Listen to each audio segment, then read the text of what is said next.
The basic idea behind this is during my PhD project, and it basically all came about in terms of this idea that, and the previous speaker gave a good introduction to the ideas behind genomic selection. And so it came about just due to the fact that genomic selection has really revolutionized animal breeding, and just the uptake of genotyping animals has just increased. So for example, there's in the United States Holstein, there's greater than 2 million animals, and in a lot of these swine farms, you see their whole nucleus population is genotyped.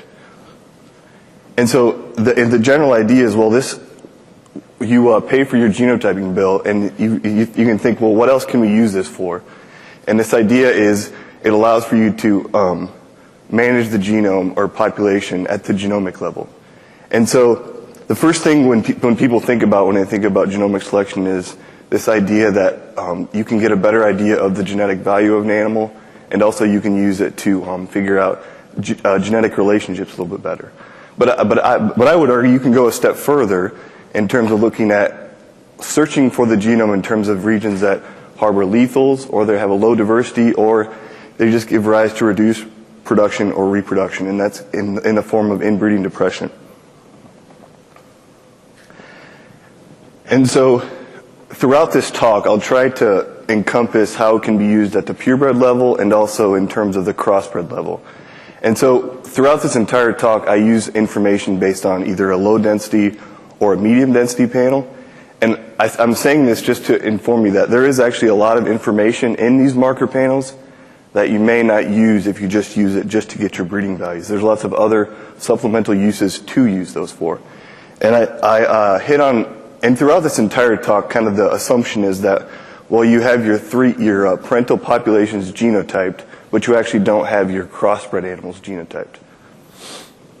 And so here is just some things that I'll discuss in terms of additional uses of genomic information. You can think of managing your lethal, and I'll talk mostly about sublethal mutations.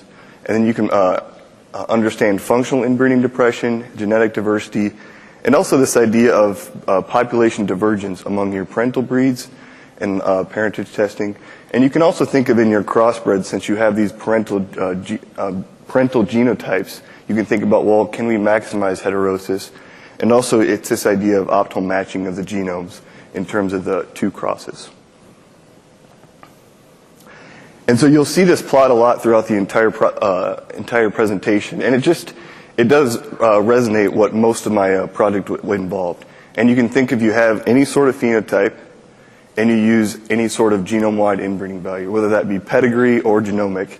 And the idea here is that as you become more inbred, your phenotype becomes unfavorable, and that's a trend that can see a lot. But I would argue, what if you have two animals with similar breeding values and similar levels of similar inbreeding and similar genetic values? And you can see here, what if they were the red animal and the green animal? And so what makes these two animals different, and how can you clearly distinguish these? And also, it's this idea, it's always hard to think about when, if you have to choose between mating pairs, and if you have these mating pairs where their offspring have a little bit higher inbreeding, like what does that really mean in terms of going back to the phenotype? And also there's variation surrounding that. And it also has implication in terms of short-term genetic gain versus long-term. And so the first few slides are just a background to get everyone on the same page. And this concept is really easy. It's an easy concept to learn, but it's actually, throughout my entire talk, I'll come back to this whole concept of the offspring that receive half the genes from each parent, although which half is a matter of chance. And you can look at it in terms of, you have a sire and a dam. Which haplotypes did they receive from the parents, and how do these match up in the progeny? And so this concept extends to inbreeding and also the genetic value of an individual. And this is just a thing that I put in there just to show that in terms of the variation in those relationships, you'd expect that progeny 1 and progeny 2 in this full SIB planning would be related by 0.5. But when you look at genomic information, you can see those relationships and how they vary across those full SIBs. And so throughout this entire talk, I'll talk about a metric called a run of homozygosity. And it's essentially just where if you have, this is a simplistic idea of how one would be created, but if you have a sire that gets mated to 2 dams and those 2 dams mate, you can see how this animal received the exact same haplotype that appeared in that sire. And so when you see that, it was just a continuous stretch of homozygous genotypes. And that's the idea behind that. And one of the more important things about the ROH is that the length tells you when that occurred.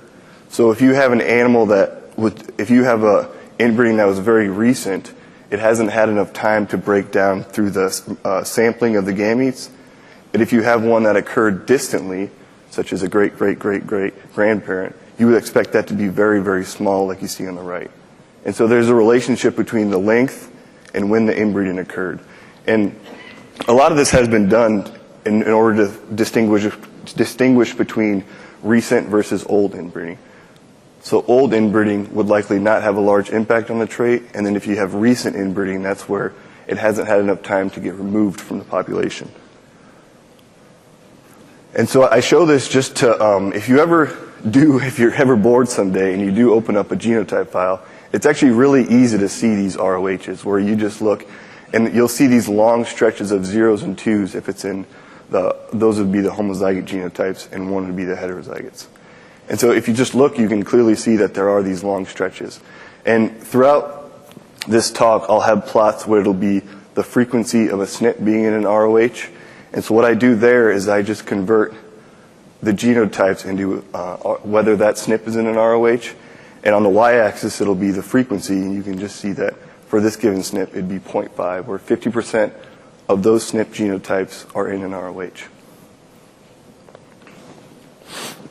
And so the main idea behind ROH, just to wrap it up, is a large segment of the genome that is inherited. It's inherited as it's not as one unit, but So large segments of the genome are inherited, but you can't think of it as just a single nucleotide. They get inherited as chunks.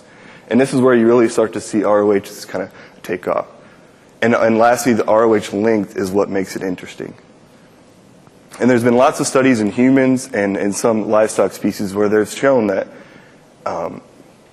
in regions that are in an ROH are shown to be enriched with these deleterious mutations. And if you, so a common metric would be to regress the phenotype on some sort of inbreeding value. And so if you use the proportion of a genome with an ROH, research has shown that's more associated with the inbreeding load of that animal. And so this presentation is blocked into 2 parts. The first part being characterizing genomic diversity, and the second part being the functional inbreeding depression. And so throughout my entire PhD, I used basically 2 data sets. One was a Jersey one, and I'll mention that, and the majority one was a swine one where I had, like I said, the 3 parental genotypes. And so these are some of the questions that I asked throughout the entire time is, well, if you have animals from the same breed but born in a different country, how similar are those genomes? And also you can think about, are there portions of the genome that are common across breeds in terms of looking at the parental genotypes? And this is where the results have implication in terms of heterosis and combining these different genomes. And so for the first part, I'll go over the first comment about animals of the same breed but born in a different country. And this is just a principal component analysis where you can figure out the structure. And so in this type of analysis, you have animals that are more related than others. Those would structure in comparison to the animals that weren't related. And so you can see here, this would be your bulls on the left for United States, Australia, and New Zealand, and then your cows on the right.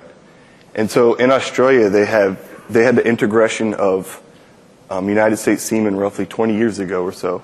And you can see here that there's a mix of just United States bulls or New Zealand-based bulls. And the cows are a mix of both of them. And so what I did is, as I was saying before, this would be the frequency of a SNP being in an ROH. And I chose medium length one because remember I wanted to target more recent inbreeding rather than older inbreeding. And so you can see here this would be the frequency for each of these, so the 2 populations in the females and the 3 populations within the males. And an interesting point would be that across all these populations, you see this 1 on 7. And this is where it's related to olfactory receptors. And you can see it appear across multiple different types of breeds. And probably what's more interesting would be the differences between and how these genomes match up. So for you to take the differences in terms of if you look at United States cows versus Australia cows, this would be the first on top right here. And then each pairwise comparison for the three breeds. And you can see here that even though they are the same breed, but they are from a different country, and you can see how these genomes can there are differences, and you can capitalize on these. But probably the question that would be more interesting to this group is the crossbreed genetic diversity. So going into it, you would expect that each of these three breeds to cluster really well. You should be able to pick apart, well, this one's a landrace or this one's a large white. And that's clearly shown up here. And this would be the same plot where you have the frequency of the SNP being an ROH. And this would be across the genome. And what you see here is that there is some peaks that line up across these breeds. So for instance, on 4, right, between the two maternal breeds, you see these peaks tend to match up. And the real question would be, if you were to combine these two breeds, if the haplotypes weren't the same across the two breeds, then you shouldn't see an ROH in the associated progeny. So you can do, in terms of figuring out, well, how many of these haplotypes are shared in your crossbred dam, and going a step further, how many of these haplotypes are shared in your final commercial animal. And so that's exactly what I did, where I used the observed genotypes of large white and landrace, and I looked to see, well, do these haplotypes, are they the same across these two breeds? And I simulated the genotypes of what would be your crossbred dam. And so as you can see here, there are some haplotypes that are shared across these two breeds. And likely these are likely not to be unfavorable, just because if you look at the parental breeds, they're a really high frequency. But what else you can think about is the regions surrounding those peaks have a low genetic diversity in the crossbred dam. And it's also, and then I took one step further, and you can think about, this would be the commercial animal, where you use your crossbred dam and you made it to your observed Duroc genotype, and you can get a sense for, well, how much does these long stretches remain in your final commercial animal. And you can see most of these are gone, and you see the most, if they were to be the same, it'd be within those two maternal breeds. And this is where, once I got to this point, there's probably more questions than answers in terms of, well, are these values changing across time within these two breeds, or are these ROHs getting longer and more frequent in the crossbred dam as time proceeds? And are these two parental lines getting more similar, or are they getting more distant? And some of those questions I didn't have enough information to answer, but in the future that would be something that interests you. And from this you can see that you can use these information on the parental genotypes of these parental breeds to get an idea of what the genome looks like in your associated crossbred progeny. And another point to make is that if you look at individual sires and how they match up to the other genome, there is variation surrounding the heterozygosity in the associated progeny, and you can potentially use that to figure out, well, does this animal match well with the other parental genome, and figure out animals that give rise to those favorable combinations. And then we'll get to the second part, where you can think about, the first part was in terms of managing the genetic diversity, but the second part goes back to the same graph before, where if you have regressed the phenotype on any sort of genome-wide inbreeding value, how can you distinguish between the green and the red animal? And the key idea is, in terms of the green animal is, in a sense, homozygous in all the right regions, and the red animal is homozygous in all the wrong regions. And so just because they have the same inbreeding level doesn't mean the homozygosity is occurring within the same regions. And if you're able to figure out, well, which regions, when homozygous, actually give rise to a reduced phenotype, and then it makes you a little bit more, in terms of mating designs, you're allowed for a little bit more space to do that. And also you can think about, in the previous plot on the ROH frequency across the genome, a lot of these genomes have a high level of homozygosity, which is not surprising, but you can think about how, well, they could all be homozygous in the right areas or in the wrong areas. And so initially, as previous presenters have pointed out, prior to genomic information, lethal recessive mutations offered were discovered by abnormal animals, and they were rather difficult to detect. But now you can utilize genomic information from live animals. And so what you do is then look for haplotypes common in the population, but they never appear in homozygous form. And that's the general idea behind how they search for those. And so in this sense, that haplotype never appears as an ROH, but you still see that inbreeding footprint in the heterozygote. And so a large amount of research has been conducted across a lot of these different species to be able to find a lot of these lethal mutations. But when I was going through it within livestock populations undergoing selection, a lot of these mutations would get selected out because they are so lethal, and they're effectively removed for the majority of the cases. And so what I consider is, well, what about sublethal mutations? So these affected animal doesn't die, but has reduced performance. So it's, in a sense, the inbreeding depression. And I'm not going to go into the whole detail of the method and how I got there in terms of finding these regions, but it's in this paper if you want to know more. And there is a standalone software that does, if you have your phenotypes and your genotypes, you can use this software to figure out, well, do these exist in a given population? And so it took a few months to get to the point, and it kind of went different directions. But when I finally got there, it was all based on this principle. And so I use heuristics to tag that unfavorable region. So if you remember back at the very first slide where which haplotype an animal get from the parents is a matter of chance, and those may have gotten shuffled at different points.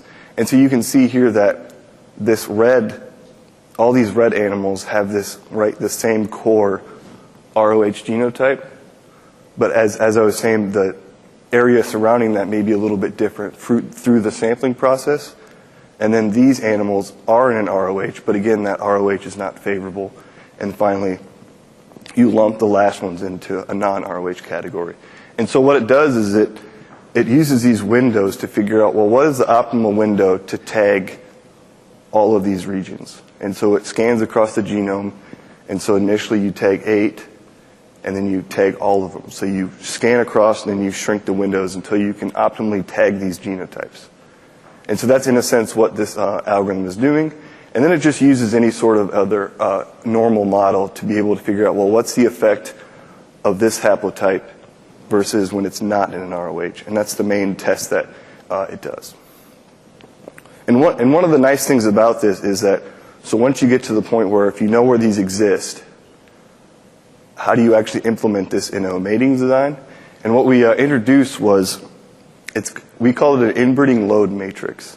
And so you have the off diagonals where it'd be across individuals, and it just represents the probability of them, an offspring, getting that associated ROH genotype, and the diagonals represent within an individual. And the nice thing about this, as I'll go on further, is you can use so this can be incorporated with sublethals and lethals. You can combine them both together. And so the main point regarding this is, in terms of managing your populations, it is commonly done where you minimize the inbreeding in your progeny based on the parent relationships. And so what I did here is I just looked at, well, if you compare different relationships, whether that be pedigree or genomic ones, and you looked at that, well, how well does that relate to the phenotype of an animal? And I compared that with the diagonal of the inbreeding load matrix, which is for an individual. And so you can see here, this would be averaged across 9 traits, and this is just a negative log with a p-value. So a higher value means that it's more associated with a phenotype. And so this would, for landrace, it was 9 traits, large white is 9 traits, and for Jersey, it was 3 traits. And so as you can see here, this regression for pedigree was roughly insignificant, and with genomic information, it did improve, but you see the diagonal of that ILM being more correlated with the phenotype of an animal. And it goes back to this situation right here.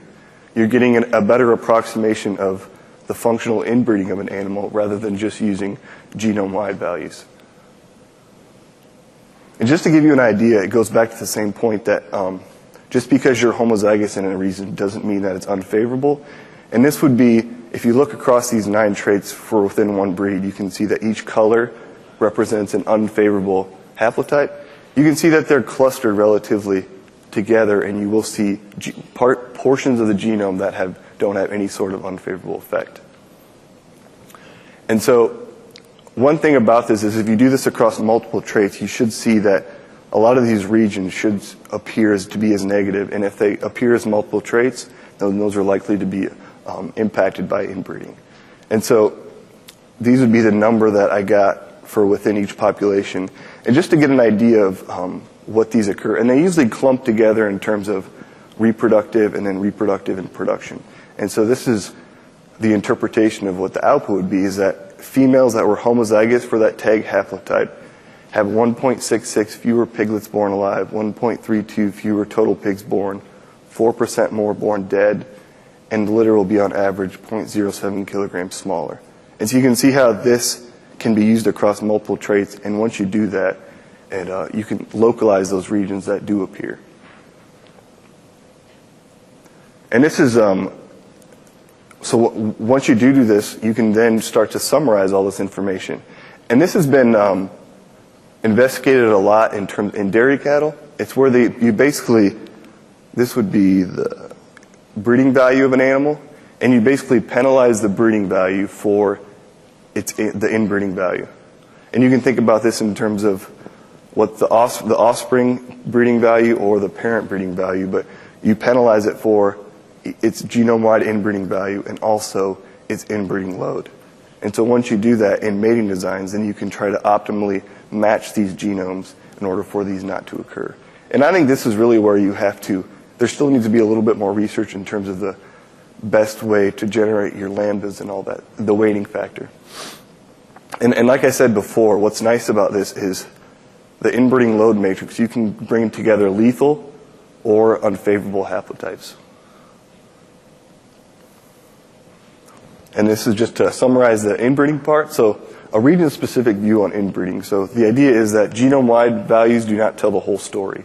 And so you can learn more a lot by looking at your genome and figuring out where a lot of these regions do occur. And like I said before, homozygosity for a region does not always give rise to an unfavorable phenotype. And the last point, genomic information allows breeders to more effectively manage the risks associated with sire and mate selection because you have a better metric of what the true inbreeding load of an individual is compared to just using genome-wide values. And these are just some of my final thoughts. And so as I said at the very beginning, all of this came from low that was imputed to medium density information. So it's all from medium density marker information. And so there's a lot of information that's contained within these commercial SNP arrays that can be utilized for more than just to predict the genetic value of an individual and move forward. And so this is what I kind of, towards the end, this is what I kind of pictured what would happen is where within your population you use this information to identify these regions that cause inbreeding depression or that give rise to lethal mutations, and also this regions of low genetic diversity and how the parental genomes match up at the crossbred level, which is where you would like to have maximum diversity. And so, a lot of the things that I talked about here, and probably in more detail, is outlined in the invited review that we wrote up. And these would be my acknowledgments.